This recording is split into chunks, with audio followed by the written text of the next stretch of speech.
Voilà. Bonjour à tous et bonjour à toutes. Bienvenue pour ce deuxième cycle, c'est ça? Conférence? Troisième cycle. J'ai pris en vol, excusez-moi. Donc on m'a demandé, et je le fais avec plaisir, de faire l'animation de cet après-midi. Je m'appelle François Moron, je suis le rédacteur en chef de La Liberté. Nous aurons 3 intervenants de haut vol cet après-midi. L'idée, ça va se dérouler un peu de la façon suivante. On va d'abord les écouter. Ils auront approximativement chacun 20 minutes, un petit peu moins éventuellement, de façon à ce qu'après il puisse y avoir une discussion. Ils vont nous parler de 3 thèmes. Et puis après, l'idée c'est de peut-être engendrer une petite discussion entre eux et surtout que ces 3 intervenants de qualité puissent répondre à vos questions qui, j'en suis sûr, seront nombreuses. Donc voilà, sans plus tarder, je passe la parole à Monsieur Benjamin Reduit, donc président de Suisse Molhydro, conseiller national. Il va nous parler sa conférence a pour titre le rôle de la petite hydraulique en Suisse. Monsieur Reduit, c'est à vous. Oui, merci. Vous avez le retour ici. Hein? Oui. Alors bonjour à tous, je vais essayer d'être clair, précis, concis, puisque le temps qui nous a parti est limité, et c'est peut-être une bonne chose. Vous m'entendez tous, ça se passe très bien. Alors effectivement, là je parle plus à titre de président de la petite hydraulique, l'association suisse, qui rassemble 1400 membres, enfin 400 membres et 1400 installations. Et puis, d'entrée, pour vous montrer l'importance de la petite hydro en Suisse, qui est relativement mal connue, eh bien, voici déjà quelques chiffres. Hein. Donc, à ce jour, avec nos 1400 installations, eh bien, nous produisons 4 TWh par année. 4 TWh, vous le voyez dans la 3e ligne, c'est le 6,5% de la production électrique suisse. Jusqu'à maintenant, on était au-delà du solaire, et le solaire à grands pas, environ 1 TWh par année, de gain, eh bien, dépasse ces mesures avec toutes les offensives heureuses que le Parlement a votées ces derniers mois. Mais pourquoi est-ce que j'ai commencé par un premier chiffre, 5 à 5,5 TWh? Ça, c'est le potentiel. Alors, que veut dire ce potentiel? Eh bien, il faut savoir que depuis la loi sur l'énergie qui a été adoptée en 2017, il y a une limite de production, un seuil, en dessous duquel eh bien, nos installations ne sont pas jugées intéressantes. Un seuil de 0,3 MW pour les nouvelles installations et un seuil de 1 MW pour l'assainissement des installations. Et selon un rapport de l'OFEN que l'on a demandé de produire, eh bien, il y a à ce jour un potentiel de 1,5 TWh, dont le 3/4 de ce potentiel, qui est déjà en service, mais qui malheureusement ne débouche plus sur aucune rétribution et qui peut finalement à terme déboucher sur la perte tout simplement de ces 1,5 TWh. À titre d'idée, vous avez tous entendu parler de la table ronde et des fameux 15 projets. Ça, c'est 2 TWh de production hivernale. Là, on a 1,5. On débat beaucoup ces temps-ci dans le cas du Montelerlas et notre conseillère aux États, Adèle Torrance, tout à l'heure, vous en parlera un peu plus longuement, mais notamment on parle des débits résiduels. Les débits résiduels permettraient une économie de 0,5 TWh par année. Et là, on parle de potentiel de 1,5. Donc, pour vous montrer l'importance, en fait, de notre production dès l'instant où elle est, bien sûr, prise de manière globale, parce que chacun a en tête la petite hydro, quelque chose d'artisanal, un moulin, etc.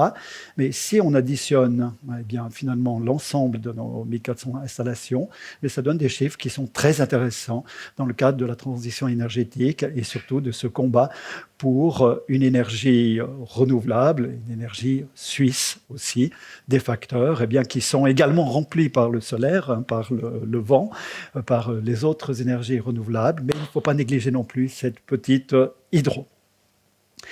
Quelques arguments qui démontrent que ça vaut la peine de croire dans ce potentiel de la petite hydro. Eh bien, une production régulière en ruban sur l'année, jour et nuit, 24 heures sur 24. Une production hivernale élevée. Là, à mon avis, cet argument est trop souvent absent de nos débats. Hein. Vous avez remarqué, à juste titre, hein, qu'on met l'accent sur la production hivernale. C'est là qu'on a un problème, hein, où nos importations suffisent à peine, finalement, à assurer notre approvisionnement de tout cet effort. Hein. Là, on a parlé, bien sûr, des 15 projets de la Rundertisch, de la table ronde, mais aussi hein, des parcs alpins solaires, etc. Tout est concentré sur la production hivernale. Et il faut savoir que la moitié de notre production, hein, 50%, elle est hivernale. Hein, c'est 2 TWh sur les 4 hein, que je vous ai présentés tout à l'heure. La stabilité du réseau, ça c'est aussi important, hein, surtout à l'heure hein, où on est en train un petit peu de se déchirer hein, pour savoir s'il faut mettre des panneaux photovoltaïques sur chaque toit ou bien hein, s'il faut ces parcs alpins solaires ou encore d'autres entités concentrées. Il ne faut pas oublier le problème de réseau. Et comment hein, vous êtes des professionnels, hein, pour la plupart dans la salle, donc là c'est un discours hein, qui vous parle.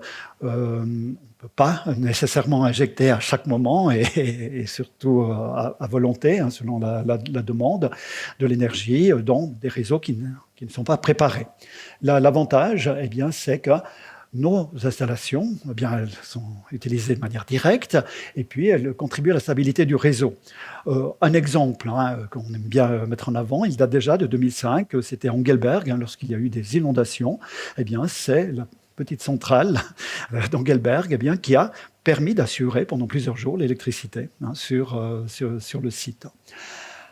100 ans de savoir-faire, oui, c'est certainement l'association d'énergie électrique la plus ancienne de Suisse, avec des durées de vie des équipements qui sont très longues, ça peut aller de 60 ans à 80 ans, alors que si l'on prend les rétributions, elles exigent un investissement sur 20 ans, donc c'est tout bonus hein, entre ces 20 ans et ces 80 ans d'existence possible. Et puis, voilà, des possibilités de réactivation, de modernisation. Nous sommes souvent en contact, bien sûr, avec les bureaux d'ingénieurs. Ici, je présente aussi Madame Aline Choulot, qui est la secrétaire romande de notre association et que vous connaissez probablement à travers Milab pour la Suisse alémanique. Pour l'instant, nous avons des contacts étroits avec SCAT, mais aussi avec, par exemple, des hautes écoles spécialisés comme la HES et Énergépolis en Valais.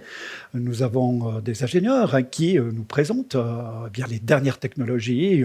Alors bien sûr, je ne suis pas ingénieur, vous allez peut-être rigoler, mais j'avais été impressionné hein, par une présentation faite par Madame Munch-Aligné sur les doubles roues Pelton à usage justement dans la petite production électrique et qui permettent bien de produire plus et mieux tout en préservant l'environnement. Et là, je vais quand même arriver sur peut-être un petit détour par l'économie avant d'arriver sur l'environnement. Souvent, ce qu'on nous sert comme critique hein, vis-à-vis de la petite hydro, c'est un, c'est pas rentable, et puis deux, eh bien, ça a de grandes atteintes par rapport à la biodiversité, notamment par rapport à la fluidité écologique de nos cours d'eau, et donc par là, on pense aussi aux poissons.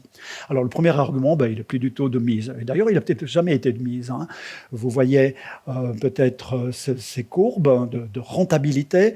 En fait, pendant une longue période, et c'est le cas encore actuellement, on produit en moyenne bien nos kilowattheures à 13,5 centimes. Alors, bien sûr, il y a 2 ans, c'était une hérésie hein, lorsqu'on obtenait sur le marché de l'hydroélectricité à 4 centimes. Mais maintenant, ce n'est plus une hérésie. Et puis, on ne peut plus reprocher finalement à la petite hydro de produire de l'énergie propre, renouvelable suisse à un coût trop élevé. Peut-être tout à l'heure dans le cadre des questions hein, sur le cycle de vie aussi. Hein, il faut regarder depuis la naissance finalement de l'installation jusqu'à son utilisation. Eh bien, nous avons en fait le rendement qui est le plus intéressant. Mais le gros paquet, je l'ai dit, c'est l'écologie. Hein, c'est cette critique environnementale vis-à-vis de la petite hydro. Ce qu'il faut savoir, c'est que nous sommes tenus à des mesures d'assainissement, que les débits résiduels ne nous causent pas problème, hein, par le fait que finalement nous avons une production régulière hein, sur l'année. Et puis, la plupart des assainissements ont été faits ou sont en cours hein, jusqu'en 2030. Et tout cela, on l'a mis en couleur hein, pour assurer la migration de tous les poissons. Alors là, il y a aussi peut-être certaines rumeurs ou certaines critiques qu'il faut laisser au vestiaire. C'est le fait que nos installations contribueraient à créer des seuils, à bétonner en fait tous les cours d'eau de Suisse. Vous voyez, la plupart des seuils sur les rivières suisses sont naturels. 93%, il y avait environ 100 000 seuils naturels en Suisse, et puis à peine le 7% concerne nos installations. Et lorsqu'on a un seuil qui est concerné par une de nos installations, non seulement on maintient intacte la biodiversité du cours d'eau, mais parfois on arrive même à réhabiliter des tronçons. J'ai en tête un exemple qui est celui de la petite M, où nous avions un devis d'assainissement sur un tronçon de 2,8 km, un devis d'assainissement de 8 millions. Et puis, des investisseurs se sont intéressés à y mettre une petite hydro, dont la production, au final, elle est de 6,5 gigawattheures par année, c'est pas négligeable, et ça a permis d'assainir un tronçon de 2 km, et tout ça pour 12,4 millions. Donc, vous voyez qu'on assainit des tronçons pratiquement de longueur durable par rapport à une intervention purement naturelle, et en plus, pour le même coût, on obtient une production annuelle importante, et on peut multiplier ce type d'exemple. Et puis le dernier point, oui, la petite hydro, c'est parmi toutes les sources d'électricité, c'est elle qui émet le moins de CO2 par kilowattheure produit. Là, peut-être les spécialistes de chiffres, l'empreinte carbone, elle est faible, elle est de 5,10 grammes par kilowattheure. Le solaire, pour l'instant, on est à 10 fois plus. À partir de ces quelques constats, pourquoi croire encore dans la petite hydro ? C'est parce que, avec des conditions cadres, alors bien sûr, avec le maintien et même pour nous l'élimination de ces seuils qui n'ont pas de raison d'être, 0,3 kWh. Alors on m'a dit qu'il ne faut pas faire de la politique ici, mais de manière plus générale, en 2017, il y a eu un compromis. Lorsqu'on est sorti du nucléaire et puis qu'on a adopté la nouvelle loi sur l'énergie. Et dans ce compromis, il y a eu quelques énergies qui ont été sacrifiées, dont la petite hydro, avec ces seuils, mais qui finalement ne reposaient pas, selon ma démonstration, en tout cas vis-à-vis de la biodiversité et de la rentabilité, sur des arguments raisonnés et raisonnables. Donc avec le maintien des conditions cadres et des outils financiers qui existent et qui doivent être encore valorisés, on doit pouvoir mieux utiliser notre potentiel hydroélectrique, de la petite hydroélectrique. Pensez notamment à des utilisations actuelles et futures, c'est la mobilité électrique, où il est beaucoup plus facile finalement d'avoir une production locale. Lorsqu'on parle de la pose des panneaux photovoltaïques sur tous les toits, là on raisonne de manière décentralisée. Et tout d'un coup, pour la production hydroélectrique, il faudrait rester vraiment avec les grands ensembles. Rassurez-vous, je fais partie aussi d'un conseil d'administration d'une grande société productrice d'électricité, la Gougra, peut-être vous connaissez, c'est le 5e producteur en Suisse. Donc là, je ne suis pas en train de jouer une énergie contre l'autre, je ne suis pas en train de jouer la petite hydraulique contre la grande. Mon message consiste à dire qu'on a besoin de toutes les énergies suisses et renouvelables, d'où le logo au bas à droite. Vous le connaissez peut-être, vous en avez entendu parler. Nous avons déposé une initiative populaire. Nous sommes dans la phase de récolte des signatures. Nous avons encore 1 année et demie pour le faire, 18 mois. Non pas pour faire la leçon aux parlementaires que nous sommes, ou au Conseil fédéral, mais pour vraiment montrer à la population les enjeux réels de cette offensive, de ce plan Valène, on peut utiliser les termes qu'on veut, qui vise finalement à assurer une bonne partie, vous voyez que je suis modeste, de notre approvisionnement en énergie. Et ça, c'est le grand enjeu. Vous connaissez toutes les dates, 2025, avec l'Union européenne qui limite à 70% plutôt à 30%, les exportations hors de l'Union européenne. Vous connaissez 2035, qui serait un peu la durée de vie de nos centrales nucléaires. Vous connaissez 2050, la neutralité carbone. Donc tous ces enjeux-là, sans une offensive réelle du solaire, et là on voit qu'on se donne tous les moyens, et c'est heureux, du vent, le Wind Express, et puis de l'hydraulique, la grosse avec les 15 projets, mais aussi d'autres projets qui sont actuellement dans le pipeline dans les différents cantons alpins et de la petite hydro, eh bien, on n'atteindra pas ces objectifs, ça c'est clair. D'où la volonté de mettre une pression saine, qui consiste à dire, mais finalement, pourquoi ne pas inscrire dans la Constitution un article qui dit tout simplement qu'il y a un intérêt national à produire de l'énergie, au même titre, pas plus, mais au même titre que la protection de la nature, ce qui permet, dans certaines situations, lorsque c'est intelligent, lorsque les conditions sont favorables, lorsqu'on peut réfléchir aussi à des compensations, eh bien, à un moment donné, de donner aussi les moyens à la production électrique, à une installation de voir le jour ou de survivre, sans que systématiquement, à travers des procédures, des recours, le tribunal fédéral tranche toujours en faveur de la protection de la nature.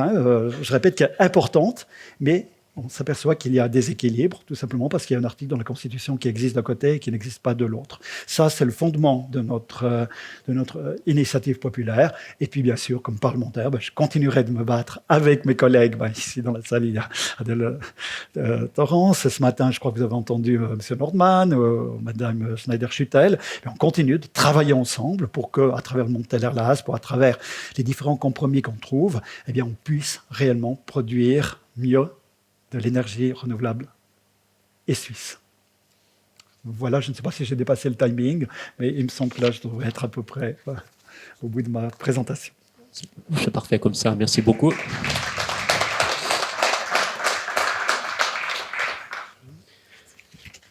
Voilà, nous allons passer à notre deuxième conférencier, je crois que c'est M. Laurent Scacchi, excusez-moi pour la prononciation, qui est le directeur suisse romande de AEE Suisse. Rappelez-nous ce que c'est AEE Suisse. Oui, je prends juste la télécommande. Merci. Alors bonjour mesdames, bonjour messieurs. Donc si vous pouvez respecter le même timing que votre prédécesseur, ce serait formidable. Ça marche. En tout cas, on parle de la même chose, donc ça va aller.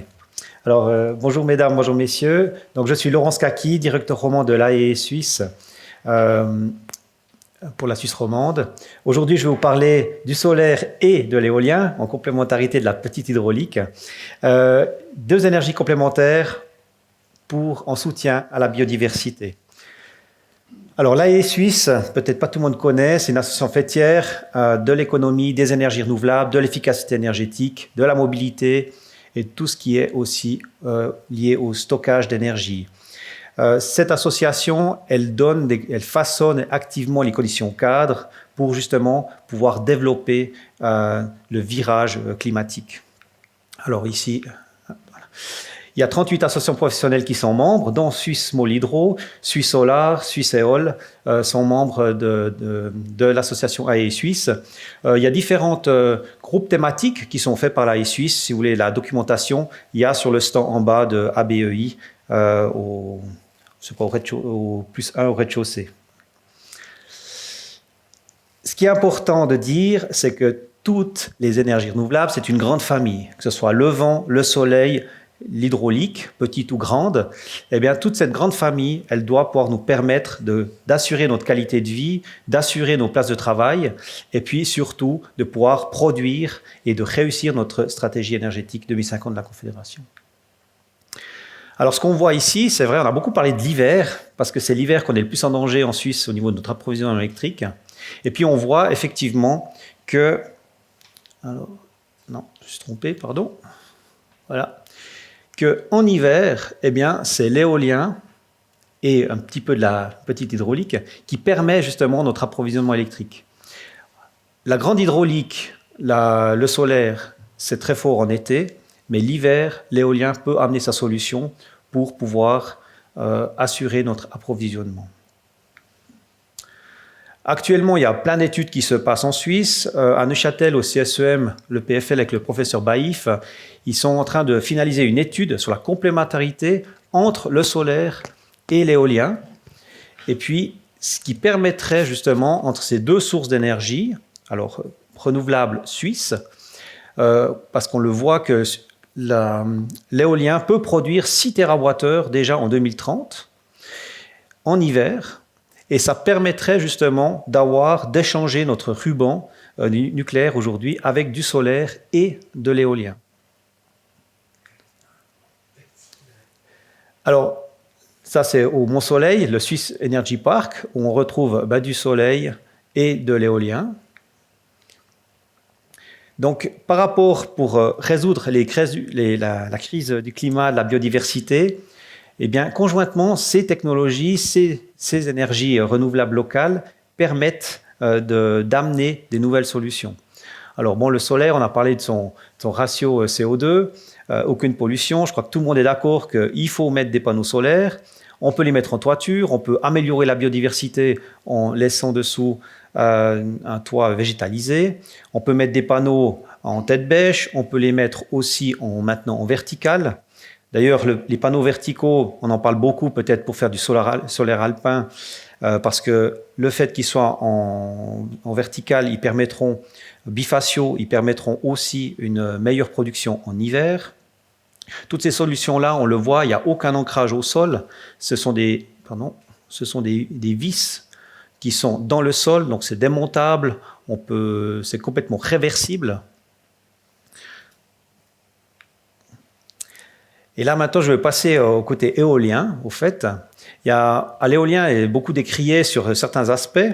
Là, j'ai pris un exemple d'un projet éolien bicotonal entre Neuchâtel et puis Berne. Ça s'appelle le projet éolien des 4 bornes. Ce parc éolien, il y a ces porteurs de projets qui sont partis par des agriculteurs de la Joux-du-Plane, l'Échelette. Et puis, ils ont leurs développeurs groupés Greenwatt. Ils ont, dès le départ, fait des groupes de travail avec les associations environnementales. Et puis, pas n'importe lesquelles. On retrouve ProNatura, WWF, le parc régional de Chasseral aussi. On trouve BirdLife et même Helvetia Nostra. Ils ne sont pas forcément des ardents défenseurs de l'éolien pour des raisons paysagères. Mais disons que l'idée, c'était vraiment de construire ensemble ce parc éolien bicotonal. Bon, là, quelques données. Ce parc éolien, il représente quand même, au niveau de la production, de la consommation totale du canton de Neuchâtel, ça représente quand même 7% de la consommation totale du canton de Neuchâtel, donc c'est quand même pas rien. Et puis, au milieu des mesures de compensation, alors il y a plein de mesures de compensation qui sont nées de ces collaborations entre les associations et les développeurs, et surtout les agriculteurs initiants du projet. Et puis là, c'est ce que je trouve intéressant, on parle aujourd'hui de la biodiversité, développement durable et tout ça, et bien là, on a un cas concret de réussite de faire un projet qui va autant bien pour la biodiversité que pour notre confort de vie et la production d'électricité renouvelable locale. Donc d'abord, les biologistes, qu'est-ce qu'ils ont fait? Ils ont fait, sur tout le périmètre élargi du site, ils ont regardé les zones qui étaient les plus, je dirais, abîmées par l'agriculture moderne. Certains agriculteurs, ils sont plus ou moins extensifs. Donc, il a fallu déjà regarder quelles zones étaient les moins impactées par l'agriculture. Plus c'est jaune et rouge, moins c'est des zones où il faut aller poser une machine là-dedans. Donc tout ça, l'idée, c'était de planifier vraiment les éoliennes là où on trouve des zones complètement déjà vertes foncées. Hein, on les voit sur le layout final, on les voit ici, c'est ces triangles noirs, 3 machines ici, et puis il y avait 8 machines ici sur la crête là-haut. Ensuite, les différents groupes de travail ils se sont attaqués aux différentes mesures par rapport à telle ou telle espèce. Alors, typiquement dans les oiseaux nicheurs, là où on trouve le pipite des arbres, un petit oiseau qui adore le pâturage boisé parce qu'il aime bien aller dans les sapins. Donc l'idée, c'était de reverdir et de refaire des pâturages boisés. L'agriculteur n'aime pas forcément trop d'arbres dans son herbe. Donc l'idée, c'était de trouver un moyen, un compromis, économique évidemment, pour qu'on puisse remettre du pâturage boisé, le rajeunir. On a les biologistes ont trouvé les différentes zones qui iraient très très bien pour cette espèce. Donc plus c'est orange, plus c'est intéressant. Et c'est là que, pour des pertes de culture, on a pu convaincre les agriculteurs justement de laisser ces zones et de les apprêter pour cette espèce-là. Alors il n'y a pas que cet oiseau dans cette région. Là on a l'alouette des champs, il y a encore 3-4 couples qui nichent justement sur cette zone ici. Donc l'idée, c'est que on dit toujours qu'il y a effarouchement à cause de l'ombre des machines et tout ça. Donc on a été mesurer sur le site, le plus grand parc éolien de Suisse à Montcrozin, qu'est-ce qui se passe avec ces alouettes des champs. On est allé regarder si elles avaient un problème ou pas. Visiblement pas. Il y a une surpopulation. Elle, typiquement, l'alouette des champs, c'est une gagnante du déréchauffement climatique. Elle s'étend, sa population s'étend, puis résultat, ces zones sèches, eh bien, elles disparaissent gentiment. Et puis, comme il y en a moins, surpopulation, elle doit aller en fois de plus en plus proche des machines. Donc à Montcrozin, elle niche quasiment sous les machines et ça lui pose pas de problème. Ça, voilà, elle a besoin d'un milieu sec pour vivre. Elle peut pas aller dans un milieu trop gras qui a été mis avec trop d'engrais dessus. Ici, l'idée, c'était quoi? C'était que pour les jeunes puissent s'envoler avant qu'il y ait la première fauche, eh bien, qu'il y ait une répartition, une discussion avec les agriculteurs pour qu'il y ait 3 niveaux de fauche d'herbe. Alors, celui qui est vraiment très pressé puis qui veut faire vraiment ces 3 coupes et tout, celui-là, il n'aura pas le bonus. Celui qui attend un petit peu, il a un petit bonus. Puis celui qui attend au-delà du 20 juin, quand les petits auront pris leur envol, eh bien, celui-là, il aura un plus grand bonus. Et puis, si son herbe a perdu en qualité, il aura une compensation économique. Et toutes ces compensations économiques, elles sont payées par le parc éolien dans le cadre de mesures de compensation. Ici, on trouve la jalinote des bois, qui est un oiseau emblématique des forêts jurassiennes, mais qui a besoin d'espace. Et puis les forêts, elles se referment. Donc là, typiquement, c'est la commune de Val-de-Rue qui devait faire un martelage, qui devait rouvrir une forêt, qui en a profité avant que le parc éolien se construise, parce qu'il faut encore passer par les oppositions, et puis jusqu'au tribunal fédéral, ça prend quelques années. Mais l'occasion était bonne, et sur recommandation aussi d'associations environnementales, c'était d'ouvrir la forêt, de marteler, d'ouvrir pour que justement la population de la jalinote des bois puisse s'étendre.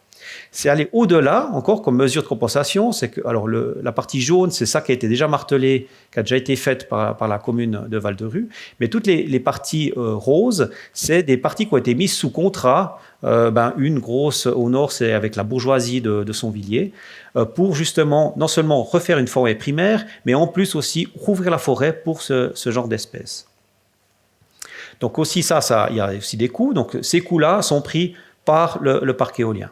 Alors, M. Roduit a parlé avant aussi des mesures de compensation qu'on pouvait financer, etc. Ce qu'il faut vous rendre compte, c'est sur un projet éolien comme ici, les 4 bornes, on parle d'un investissement entre 70 et 80 millions de francs. Et puis, les mesures de compensation, au total, sur les 25 ans, on parle de 4%. On parle un petit peu plus de 4 millions de francs sur un investissement d'environ 70 et 80 millions de francs. Donc, c'est pas rien, mais c'est pas dramatique. Ici, une autre mesure que les électriciens ont toujours un peu de peine à faire, c'est l'assainissement des pylônes.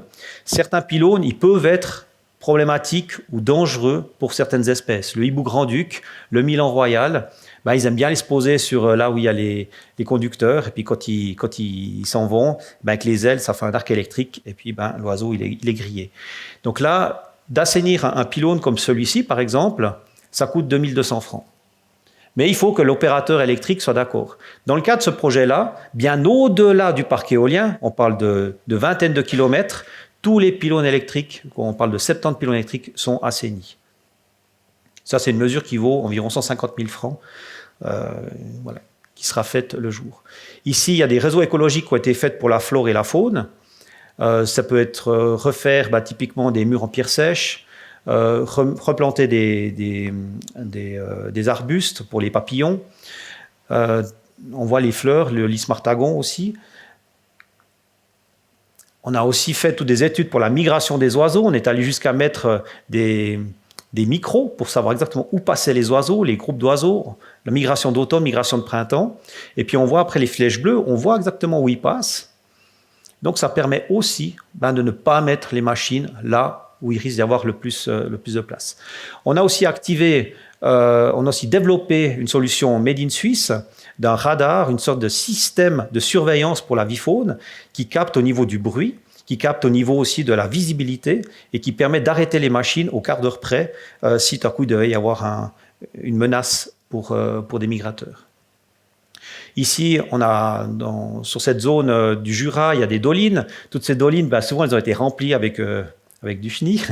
Donc, c'est aussi l'occasion de les rouvrir, de les remettre en eau pour permettre à certaines populations, comme le crapaud accoucheur, qui était, je crois, l'animal de l'année passée ou l'année d'avant de ProNatura, qui puissent de nouveau s'épanouir. Il y a tous des arbres historiques. Celui-ci, c'est un arbre qui a vu Napoléon, de les laisser sur fût. Et puis surtout, le jour où ils tomberont, de les laisser sur place pour tout ce qui est après biodiversité, pour les insectes, etc. Voilà. Je voulais vous montrer un autre aspect, un autre visage de développement éolien et des énergies renouvelables. Qu'est-ce qu'elles peuvent aussi apporter en termes de biodiversité. Voilà. Je vous remercie pour votre confiance. Merci beaucoup.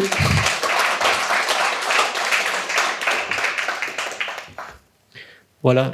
Et j'appelle maintenant sur la tribune notre troisième intervenante, Mme Adèle Torrance, conseillère aux États vaudoises. De quoi allez-vous nous parler? Voilà, bonjour à toutes et à tous. Je vois que ça marche. Voilà, moi je vais vous donner un petit peu des nouvelles de ce qui se passe en ce moment au Parlement en matière d'énergie renouvelable, avec un accent sur les conflits entre énergie renouvelable et environnement. Donc je suis tout à fait sur la même ligne que mon prédécesseur. Alors, d'abord un petit peu sur le contexte. C'est clair qu'avec la guerre en Ukraine puis les menaces de pénurie d'énergie, on a un contexte qui est vraiment très très tendu sur la thématique énergétique en général au niveau politique.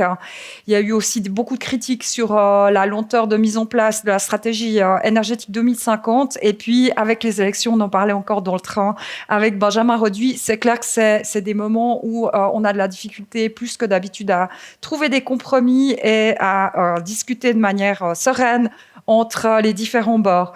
Ensuite, il y a aussi un framing politique qui est assez polarisant entre, d'une part, la biodiversité, qui est souvent perçue comme un frein, qui a été perçue comme un frein à la stratégie énergétique, un petit peu comme une espèce de tête de turc. On dit c'est pas avancé à cause de la protection de la biodiversité. C'est en partie le cas, mais pas seulement. Il y a aussi d'autres défauts de la stratégie énergétique, notamment le financement qui n'était pas énorme. Et puis aussi le fait qu'on a beaucoup soutenu des projets en disant premier arrivé, premier servi, ce qui a mené au développement très rapide de beaucoup de projets dont tous n'étaient pas si bons que ça et qui a parfois, notamment dans le cas de l'éolien, effrayé la population parce qu'il y avait beaucoup de projets et on n'a pas pris beaucoup de temps pour dialoguer avec la population sur ces projets. Et puis, donc, cette biodiversité perçue comme frein, elle est souvent mise en opposition avec une vision de l'écologie très positive, moderne et innovante, qui est le développement des énergies renouvelables. Et disons, c'est une polarisation, je pense, qui n'est pas très saine et puis qui aide en tout cas pas à trouver des solutions. Donc, moi, je pense que des tensions, il y en a, mais des solutions aussi. Vous l'avez d'ailleurs très bien montré tout à l'heure. Et puis, je pense aussi que la polarisation actuelle n'est pas une fatalité. J'aimerais, pendant ma présentation, un peu vous montrer comment on a essayé, c'est imparfait, mais comment on a essayé ces derniers mois au Parlement de faire des projets les plus équilibrés possibles et quelles sont pour moi les pistes de solutions. Je vous parle aussi comme présidente de la Commission de l'environnement du Conseil des États parce que en ce moment, c'est moi qui mène les débats sur ces objets et c'est aussi ce que j'essaye d'insuffler à mes collègues comme, je dirais, comme philosophie dans la discussion. Alors d'abord, c'est clair qu'on a des ambitions très importantes pour la production d'énergie et c'est nécessaire. Il y a 2 processus parlementaires qui se font en parallèle dont je vais vous parler principalement, c'est le Solar Express et le Montoler-Las. J'imagine que ces mots barbares, vous les connaissez. Dans le cadre du Montoler-Las, il y a une décision du Parlement donc, qui a renforcé la première version du Conseil fédéral, mais qui va vraiment vers un développement accéléré des énergies renouvelables à court terme jusqu'à 2030. Je vous ai mis les chiffres. Entre parenthèses, le premier chiffre, c'est toujours ce que voulait faire initialement le Conseil fédéral. Par exemple, pour les objectifs de développement des énergies renouvelables sans l'hydraulique, le Conseil fédéral avait prévu pour 2035, 17 000 gigawattheures. Et nous, en commission, on a augmenté ça à 35 000 gigawattheures. Donc, vous voyez que l'ambition, elle est importante et elle est également nécessaire. On a, dans une moindre mesure, aussi augmenté un petit peu les ambitions pour l'hydraulique. Et puis, il y a aussi ce qui est très nouveau, l'idée d'avoir des mesures spécifiques sur l'approvisionnement hivernal avec, dans la version du Conseil des États, vous verrez que des fois, dans mes slides, j'ai mis Conseil des États ou Conseil national parce que c'est en train de se faire et on est dans la phase de ping-pong entre les deux chambres et il y a parfois des contenus qui ont été donnés par une chambre mais qui ne sont pas validés par l'autre. Donc, ça me paraissait important de vous le dire. Le Conseil des États avait fixé un objectif plafond de 5 000 gigawattheures pour les importations pendant la période hivernale et la nécessité d'augmenter la production renouvelable d'au moins 6 000 gigawattheures d'ici 2040 pour l'hiver, toujours. Ça a été retravaillé par le Conseil national, donc on verra quelle version gagne. Mais je dirais que la tendance, elle est la même dans les deux chambres.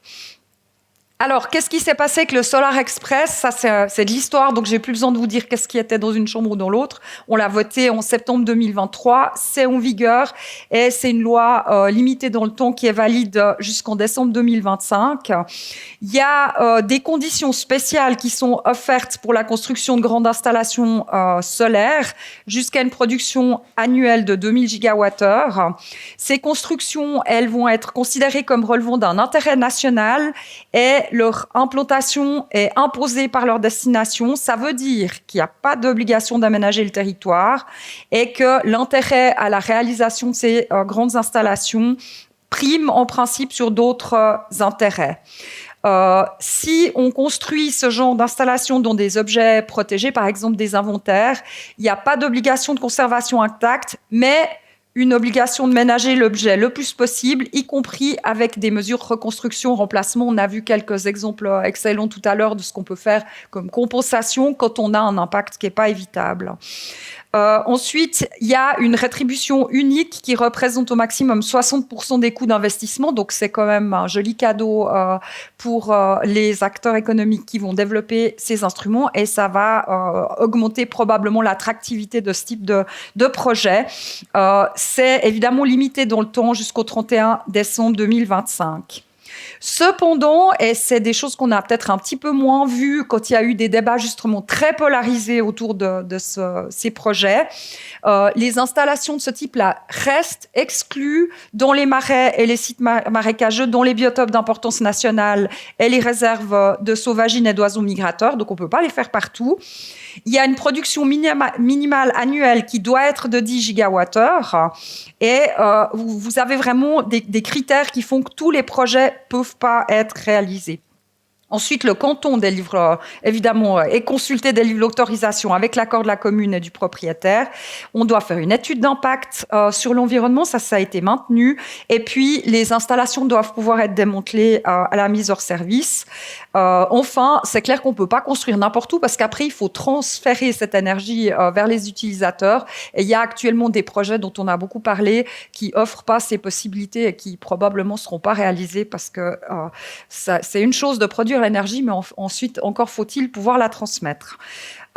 Le Solar Express, c'est aussi, et ça j'aimerais insister là-dessus parce que c'est très important, un paquet, un compromis, c'est-à-dire qu'on n'a pas seulement dit ok, on peut faire des grandes installations solaires en montagne avec un impact sur l'environnement, on a aussi dit oui, mais il faut aussi des installations solaires sur le bâti, il y a une obligation pour le solaire pour les grands bâtiments, et puis il y a surtout ce qui aura aussi pas mal d'impact, une obligation d'équiper en énergie solaire les bâtiments de la Confédération et infrastructures qui s'y prêtent. Je peux vous dire, ça fait pas mal de surface. Et il y a une obligation de le faire d'ici à 2030. Donc, c'est aussi quelque chose qui met une certaine pression. Je passe au Montel-Erlas qui, alors, ce que je vous ai dit là, c'est décidé pour le Solar Express. Là, j'entre dans des discussions qui sont vraiment en cours maintenant. Et il peut y avoir des mouvements et vous voyez qu'il y a parfois, j'ai écrit Conseil national, parfois Conseil des États.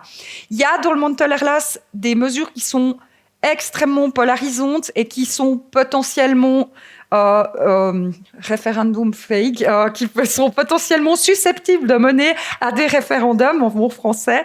Et j'aimerais vous les citer pour que vous voyez un peu là où, au fait, ça fait mal.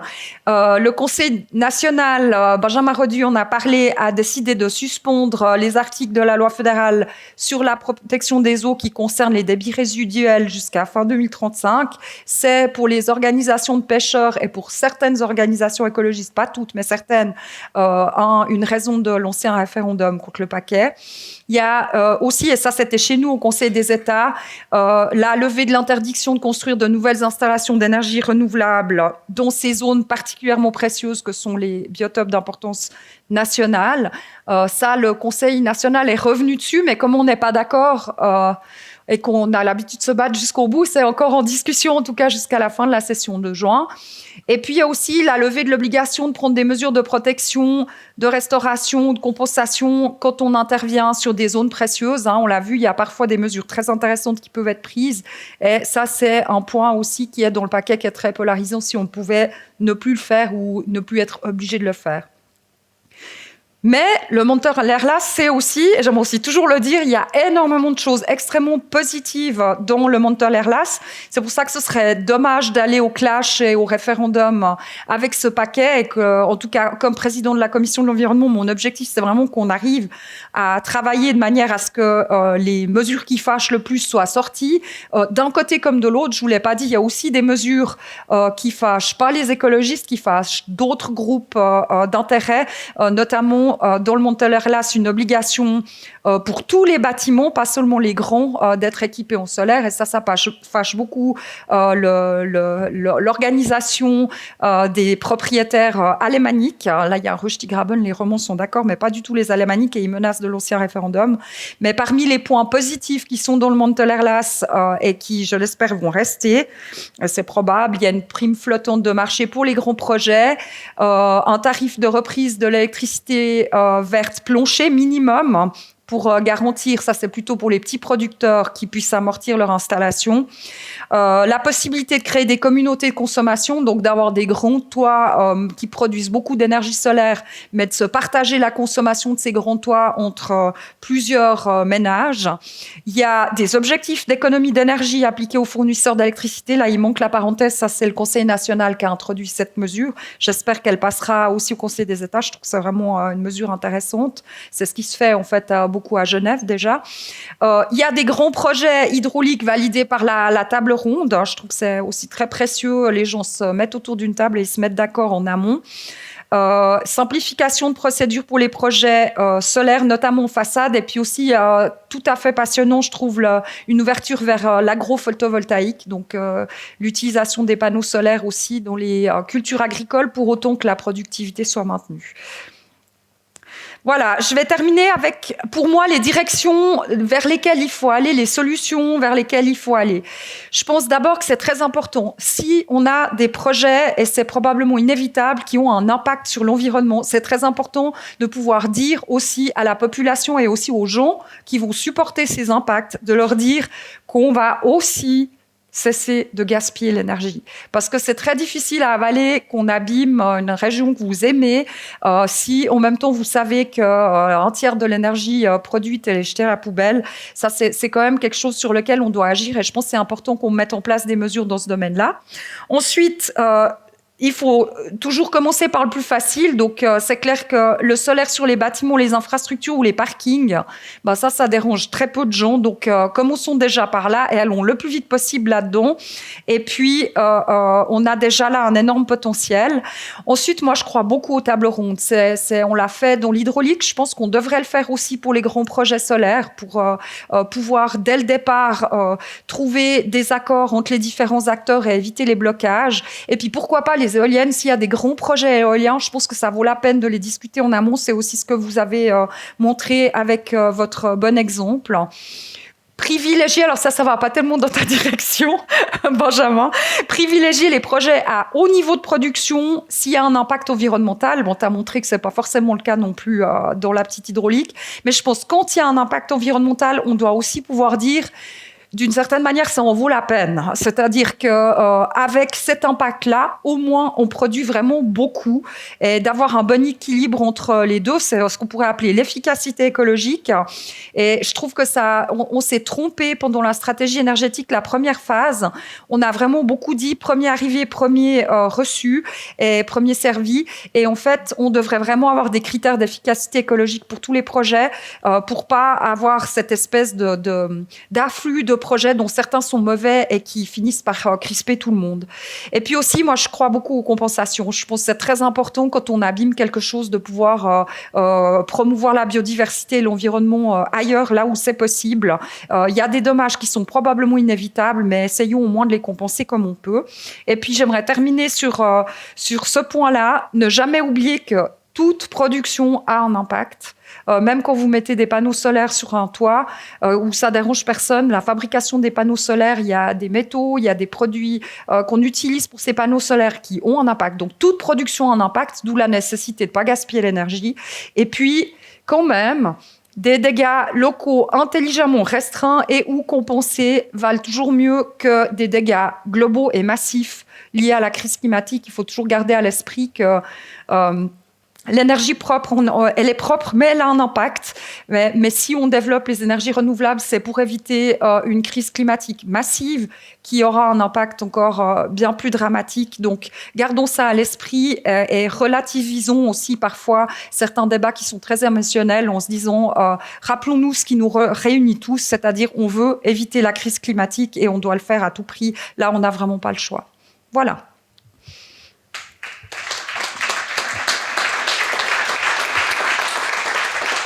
Merci beaucoup. Donc j'invite les trois intervenants maintenant à prendre place sur la table. Est-ce que je garde mon appareil ? Ouais, je crois que c'est plus simple de prendre les trois micros qui sont là, effectivement à la table. Il y en a un là-bas, un là et un là. Vous pouvez vous installer là. Et je me mettrai peut-être un tout petit peu de hauteur pour voir. Installez-vous les trois, c'est le plus simple, je pense.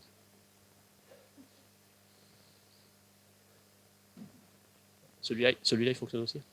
Oui, alors vous pouvez. Il ne faudra pas vous battre pour le micro, alors. Voilà, donc nous avons bien entendu vos présentations respectives. Moi, j'avais un tout petit peu planché, évidemment, sur le sujet en lisant vos interventions. Je pense qu'une donnée qui frappe et qui frappera tout le monde ici, c'est un peu cette contradiction entre la promotion des énergies renouvelables, la protection de l'environnement. On voit que dans les différentes régions de Suisse, il y a beaucoup de débats relatifs à ça. Madame Torrance, comment résoudre cette opposition de manière pragmatique ? Voilà. Vous m'entendez ? Oui. C'est un peu ce que j'ai essayé de... Je ne veux pas répéter ma présentation. Plus concrètement peut-être. C'était un peu général, évidemment. Alors, concrètement, je pense qu'il faut un équilibre entre des mesures d'économie d'énergie, d'abord, toujours, des mesures efficaces de développement des énergies renouvelables, là où ça fait moins mal, et puis après, vraiment de la concertation avec les différents acteurs, toujours en amont le plus tôt possible dans les projets, et puis des mesures de compensation. Je pense que c'était extrêmement parlant, votre présentation, de montrer qu'on peut déjà minimiser l'impact, et puis on peut aussi, quand impact il y a forcément, compenser cet impact ailleurs. Donc je pense que si on va dans cette direction, on peut être le plus efficace possible, mais disons, la principale chose, c'est vraiment dialoguer avec la population, dialoguer avec les organisations, et puis trouver des solutions qui soient avantageuses pour tout le monde très tôt dans le processus. Le défaut de la stratégie énergétique, c'est vraiment qu'on ne l'a pas fait, et on s'est retrouvé avec beaucoup d'opposition et de mécontentement aussi, de crainte, d'insatisfaction de tous les côtés, et c'est pas très constructif. Si on prend l'exemple des éoliennes qui a été évoqué, donc j'entends bien qu'il faut mettre des compensations, enfin qu'il faut préserver les intérêts de chacun, mais on voit que dans les faits, c'est pas possible, parce que les éoliennes, du moment que les constructions sont prévues près des habitations, les habitants s'y opposent, et ça génère des débats émotionnels qui ne trouvent pas de solution. Donc comment résoudre ça ? Peut-être Monsieur Skaki. Allô? Oui. Alors, la différence, c'est que sur ce projet des 4 bornes, au fait, ce qu'il faut voir, déjà, ce sont les habitants, ceux qui habitaient à 250 mètres des éoliennes, qui ont créé ce projet. C'est eux qui allaient vivre avec ces machines, c'était leur exploitation. Ils voulaient devenir énergiculteurs. Et c'est toute là la différence. C'est que eux, ils ont pris leur destin en main. C'était pas juste ils font du blé, ils font du lait, ils font du fromage plutôt là-haut. Ils ont décidé vraiment de donner aussi leur part à la stratégie énergétique. Et puis c'est pour ça que ils étaient prêts aussi à avoir cet impact, ce changement paysager, mais en même temps ils ont défriché pour mettre des vaches. Donc pour eux ça leur posait pas de problème. Et puis si vous parlez peut-être ici du sud fribourgeois où il y a eu maintenant c'est plus difficile la cohabitation, la discussion avec certains groupes pour les éoliennes, le problème c'est juste qu'il a manqué une table ronde. Il a manqué que ces régions du sud fribourgeois, aujourd'hui, elles produisent rien comme électricité. Donc elles vivent au volet des autres. Le canton de Fribourg ne produit que 30% de l'électricité qu'il consomme. Donc elle vient bien d'ailleurs, cette électricité. Donc aujourd'hui, bien sûr, on peut faire du solaire, on doit faire de l'économie d'énergie, mais il n'y a pas 36 000 possibilités. Il y a des zones où il y a du vent, et puis il faut développer, alors raisonnablement, des parcs éoliens. Et puis ça, il faut des tables rondes, il faut s'asseoir, il faut trouver des solutions. On est assez intelligent en Suisse pour trouver des compromis. Mais sur un dossier, de manière générale, on voit que ça prend beaucoup de temps. Alors il y a peut-être un projet qui est en train de se mettre en place dans la région que vous nous avez présentée. Il y a eu des oppositions. Je contribue dans le fédéral, mais de manière générale, il y a très peu d'éoliennes en Suisse parce que les gens, il faut être clair, les gens n'en veulent pas. Monsieur, Madame Torrance.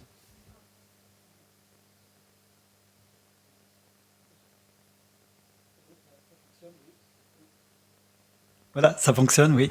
Oui, j'aimerais reprendre aussi le problème de manière générale. Donc, entre production et protection, non seulement il n'y a pas contradiction, mais la production d'énergie suisse et renouvelable sert à lutter contre le réchauffement climatique et en fonction des lieux qui doivent être appropriés, que ce soit pour le vent, que ce soit pour le solaire, que ce soit pour l'hydroélectricité, mais on peut élargir aussi à la biomasse, au bois, à la géothermie, eh bien, on doit vraiment faire un effort pour chaque fois, de manière ciblée, se dire, voilà, là, ça vaut la peine eh bien, de produire de l'électricité. Bien sûr, on compte dans cette résolution de conflits, parce que parfois il y a conflit, sur notamment les promesses du nouveau chef de département, Albert Rösti, qui prévoit pour cet été un concept d'accélération des procédures. Le droit de s'opposer à un moment donné à un projet, eh bien c'est le fondement de la démocratie. Mais si on peut... Et si on réussit à bloquer un projet pendant 20 ans parce qu'on fait des oppositions à différents niveaux ou alors qu'on s'entend entre différentes organisations pour une fois c'est toi, une fois c'est moi, etc., là, on n'en sortira plus. Et actuellement, eh bien, on compte sur un nouveau concept en ce qui concerne les procédures. Et peut-être qu'un jour, eh bien, effectivement, vous pourrez faire opposition parce que l'éolienne est en face de chez vous, une instance vous déboute, et puis ça s'arrête là. Madame Torrance. Oui, je voulais aller dans le même sens, notamment le Wind Express, c'est ciblé sur l'éolien. Il y a effectivement un deuxième projet qui sera plus général sur l'efficacité des procédures, mais là, on est vraiment en train de boucler ce projet Wind Express qui portera sur les procédures dans l'éolien et qui permettra non pas de flouer la démocratie ou la capacité de la population de donner son avis, mais d'accélérer les procédures, ce qui est vraiment nécessaire. Moi, je me suis beaucoup intéressée à des projets d'éolien dans d'autres pays. J'avais demandé un rapport à l'administration fédérale sur cette question. Comment est-ce qu'on fait ailleurs? Parce que visiblement, il y a des pays qui arrivent mieux à construire que nous dans l'éolien.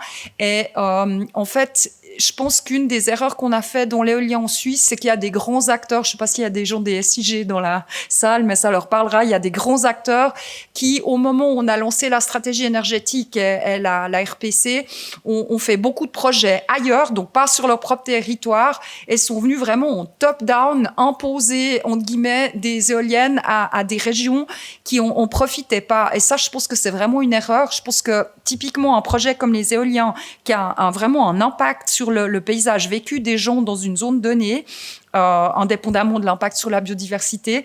Mais je dirais ce type de projet, ça devrait être des projets bottom-up. Ça veut dire ça doit, comme vous l'avez dit, ça doit partir des gens. Et ça doit vraiment leur appartenir. Et ça, on voit par exemple en Allemagne, ils ont pas mal de projets qui partent de communes. Et les gens sont d'accord si c'est leur éolienne qui peuvent influer sur l'emplacement de cette éolienne. Et puis aussi aujourd'hui, dans un contexte de crainte, de pénurie d'énergie, c'est aussi leur énergie, c'est leur assurance de sécurité énergétique. Et je pense que quand ça se passe comme ça, c'est beaucoup plus facile. Ça ne veut pas dire qu'on pourra mettre des éoliennes partout, mais c'est pas non plus le but. Mais ça veut dire qu'on pourra au moins en mettre là où les gens sont d'accord de le faire et de participer à ces processus. Et je pense on n'est pas bien parti dans ce domaine-là en Suisse. Merci. Peut-être encore une question, donc je passe la parole au public sur le solaire alpin.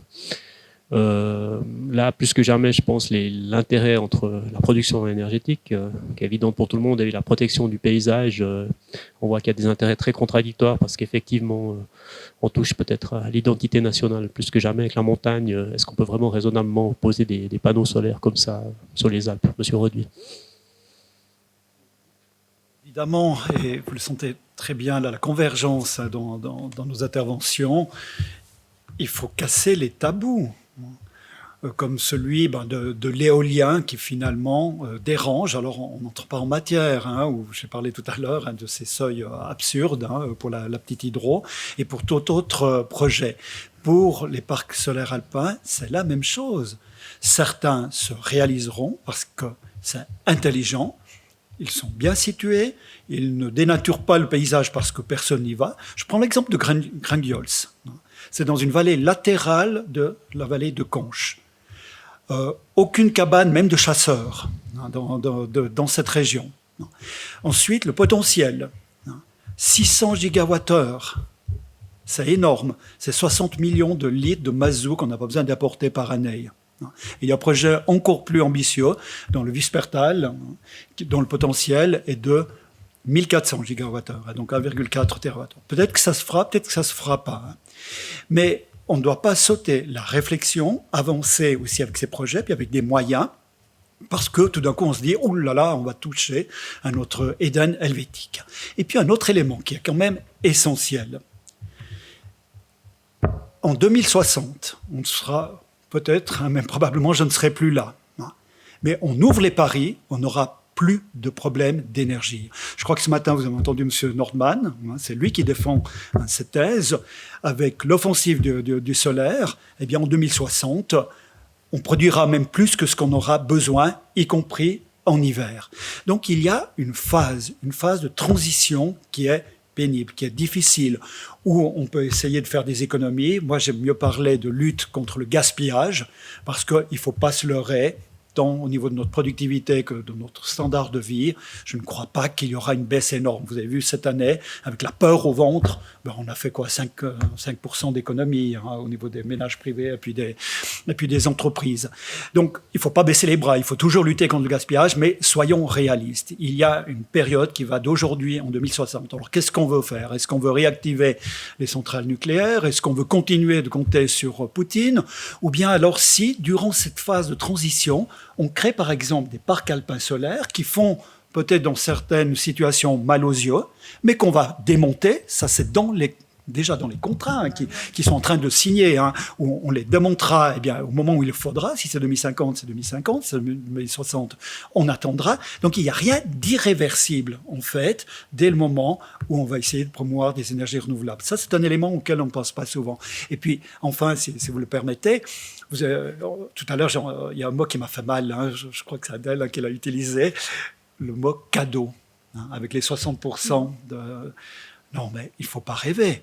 Aujourd'hui, quel investisseur est prêt à mettre le 40% d'installations dont on n'est pas sûr qu'ils ne seront pas bloqués quand même par une procédure? Ce n'est pas gagné pour Grangiols, Gondo Solar, etc., y compris pour les 15 projets de la table ronde.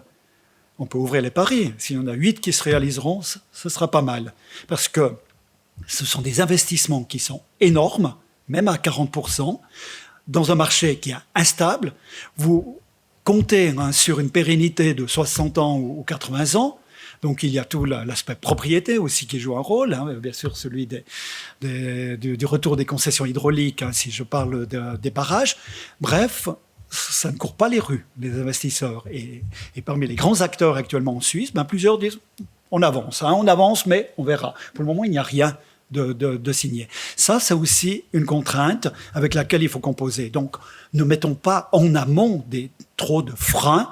Je le répète, il y a des tabous qu'il faut casser. Et puis, en même temps, dans chaque situation, voilà, l'intérêt de la nature prime, OK, on regarde ce qu'on peut faire, quelle compensation, ou alors de prévoir l'installation dans un autre site. Monsieur Skaki, par rapport à ça. Moi, j'aimerais dire, on parle beaucoup de paysages. Ici, en Gruyère, vous avez un des plus beaux paysages de Suisse, qui n'est autre qu'un barrage. Le lac de la Gruyère, vous enlevez le mur, vous ne pouvez pas le refaire, ce n'est pas du tout réversible. Un parc éolien, c'est totalement réversible. Des panneaux solaires verticaux, c'est totalement réversible. Et puis ça, je trouve que ça, c'est aussi une évolution du paysage qu'on doit tenir compte. Vous avez dit avant que le canton de Fribourg produit 30% d'énergie qu'il consomme. Alors vous préconisez quoi? Il faut punir les cantons qui produisent pas assez? C'est ça que vous dites? Ce que dit la stratégie énergétique, il faut faire d'abord des économies d'énergie. Ensuite, il va falloir délocaliser les unités de production. Et puis que les cantons qui produisent peu vont devoir produire plus. Le canton de Vaud s'y met, le canton de Neuchâtel s'y met, le Jura s'y met. Alors pourquoi pas Fribourg? Mais dans les faits, c'est difficile de contraindre les gens. Alors, vous n'avez pas répondu à ma question. Il faut punir, alors. Il faut punir le canton de Fribourg. Non, ça, c'est les Fribourgeois et les Fribourgeois qui vont se punir tout seuls. Mais ça, c'est la démocratie, effectivement. C'est quelque chose qui est très important, que les gens puissent décider, mais qu'ils se rendent compte qu'un jour ou l'autre, si ils seront en bout de réseau, ils n'auront plus l'énergie chez eux, c'est tout. Voilà.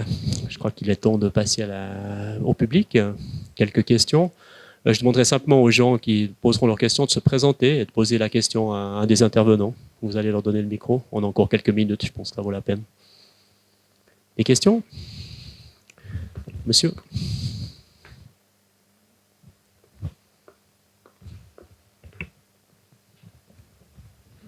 Jean-René Ernst, Swiss Engineering. J'ai beaucoup apprécié la présentation de M. Skaki sur l'ajout du plan. Et là, on voit très bien qu'il y a des convergences d'intérêts, puisque c'est 3 ou 4 agriculteurs là, qui ont été à la base du projet. Par contre, dans le canton de Neuchâtel, sur les crêtes, il y a d'autres projets qui traînent depuis 10 ans, voire plus. Et là, j'aimerais enchaîner sur la question très concrète de M. Moron. Comment est-ce que vous allez faire avancer ces projets en termes de compensation ou de motivation? Et là, il faudra être très concret parce qu'on a besoin, à très court terme, d'énergie en hiver. Monsieur Skaki.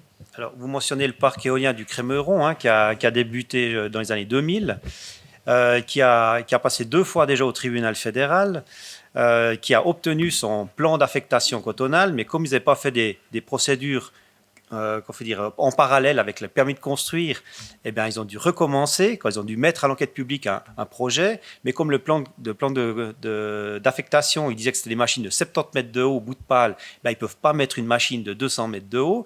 Donc résultat, ils ont dû mettre l'obsolescence technologique, parce qu'il faut voir que depuis les années 2000 jusqu'à actuellement, les éoliennes, elles ont complètement, au niveau technologique, complètement changé, surtout après Fukushima. Ce projet, malheureusement, c'est dommage parce que cette petite éolienne vont produire 10 millions de kilowattheures par an, alors que maintenant, dernière technologie, une seule machine qui est entre 150 et 200 mètres de haut en bout de pale, produit elle-même 15 GVH par an. Donc oui, c'est pas optimal, mais ma foi, la démocratie fait que ça aura duré 25 ans jusqu'à ce qu'ils obtiennent les autorisations de construire. Voilà. Il y a des résistances, bien sûr, mais ma foi, c'est les tribunaux qui vont régler ça, quoi. Et puis le Windexpress aide pour une bonne vingtaine de projets. Alors ça nous permettra déjà de faire 2 TWh en Suisse d'éolien, dont le plus grand parc éolien de Suisse à la montagne de Butte, dans le canton de Neuchâtel, justement, qui permettra de produire 10% des besoins énergétiques électriques du canton de Neuchâtel. Monsieur Roduit. Oui, alors c'est peut-être un petit peu facile parce que je l'ai évoqué tout à l'heure, mais dès l'instant où vous ancrez dans la Constitution que c'est une priorité nationale que de produire de l'énergie, dans la pesée d'intérêt, le tribunal fédéral n'ira plus systématiquement, je dirais même à l'aveugle, vers la protection de la nature. On a un rapport, hein, on l'a exigé, il a été fourni à l'UREC-N, qui démontre que dans quasiment le 100% des conflits entre nature et production, et que ça arrive au tribunal fédéral, eh bien, ça tranche en faveur de l'environnement. Ce n'est pas que les juges fédéraux sont verts ou qu'ils ont une plus grande sensibilité, c'est tout simplement, d'un point de vue constitutionnel déjà, cette pesée, on part perdant au départ. Alors, parfois, tant mieux si on peut préserver la nature, puis parfois on se dit non mais on pourrait quand même pousser l'analyse un petit peu plus loin. Une autre question? Il ne faut pas oublier que la plupart des recours opposition, ce n'est pas pour des questions de nature, c'est des riverains. Et ça, je crois, à part accélérer les procédures, parce que c'est normal que les gens puissent faire opposition et que ce soit traité par les tribunaux, mais il faut accélérer les procédures. Ça ne va pas qu'il y ait autant d'attentes et autant d'étapes, parce que c'est une forme d'instrumentalisation de la lenteur judiciaire au détriment des projets. Et il y a un moment où la démocratie doit fonctionner. Et la démocratie, c'est aussi de dire si les lois sont respectées, alors le projet doit pouvoir se faire.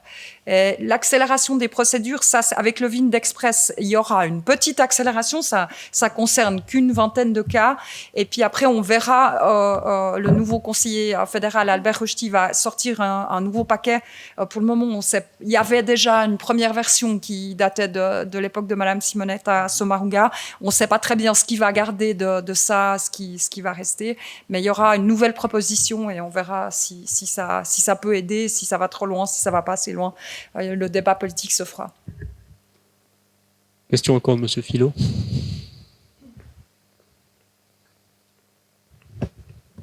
J'ai tout d'abord une question à Mme Torrance. Donc, juste présenter pour ceux qui ne vous connaîtraient pas, s'il vous plaît. Charles Filot.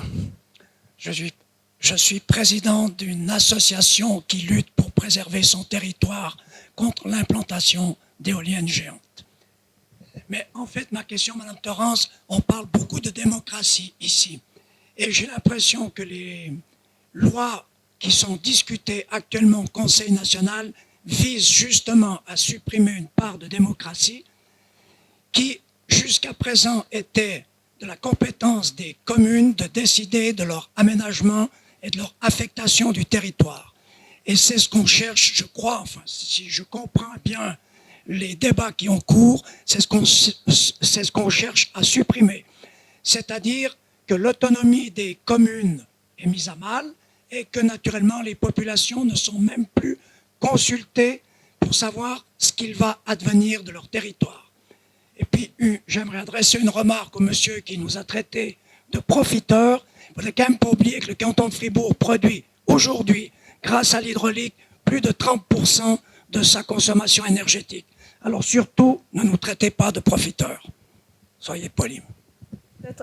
Peut-être, monsieur, vous rassurer sur le projet en cours, c'est le Vindexpress. Actuellement, effectivement, le rôle des communes est le point qui est le plus discuté. En principe, dans la première phase, les communes sont toujours impliquées. Les modifications concernent des phases ultérieures. Mais, compte tenu des craintes, le paquet, donc au niveau de la procédure, c'est le Conseil national qui était le premier conseil, donc il y a eu une première version. Maintenant, elle est arrivée chez nous, on l'a traitée en commission et on est en train de discuter de la manière dont on pourrait vraiment ancrer dans la loi qu'aucun projet ne peut passer la rampe sans que la commune soit consultée à une étape ou l'autre. Et je pense que on devrait trouver un compromis parce que, comme je vous le disais, l'acceptabilité locale, elle reste importante. Le problème, c'est la lenteur des procédures et le fait qu'on peut bloquer un projet pendant 20 ans, puis qu'après, justement, on se retrouve avec des situations absurdes où le projet, finalement, est validé, mais où technologiquement, il n'a plus aucun sens. Ça va pas. Et donc, il y a des étapes qui doivent être supprimées, il y a des procédures qui doivent aller plus vite. Mais je peux, sans, je crois, flouer le secret de commission, vous raconter que lors de la dernière séance où on a parlé de ça, ça, l'endroit où, d'une manière ou d'une autre, on peut être assuré que la commune ait pu dire quelque chose. Ça, c'était au cœur de la discussion. Maintenant, on discute entre plusieurs versions. Probablement que certaines auraient plus votre accord que d'autres. Mais le mot commune est au centre des discussions en ce moment à la commission du Conseil des États. Puis vous saurez plus au mois de juin, parce que notre objectif, c'est vraiment de faire passer ce paquet au mois de juin. Monsieur Roduit, pour conclure, car on arrive au terme du temps imparti. Oui, je crois que vous touchez vraiment du doigt le vrai problème. En fait, le projet de Mme Sommaruga, qui a été présenté lors de la table ronde, c'était le deuxième pendant. Il y avait les 15 projets et puis l'accélération des procédures. Finalement, a échoué. Pour quelle raison? C'est parce qu'il y avait une centralisation au niveau des procédures qui était inacceptable pour les cantons et aussi pour les communes. Parce que ce qu'il faut savoir, c'est lorsqu'on parle d'accélération des procédures, c'est que l'on veut s'en tenir à une possibilité de recours à un niveau. Alors la grande question, c'est quel est le bon niveau? Est-ce que c'est le niveau cantonal? En tout cas, pas le niveau fédéral. On l'a vu là avec le rejet du projet de Mme Sommaruga. Est-ce que c'est le niveau communal? Donc c'est actuellement là-dessus qu'on doit trouver un compromis. Merci beaucoup. Je clôt ici cette table ronde. Je remercie les trois conférenciers. C'était vraiment intéressant et je crois qu'on peut les applaudir.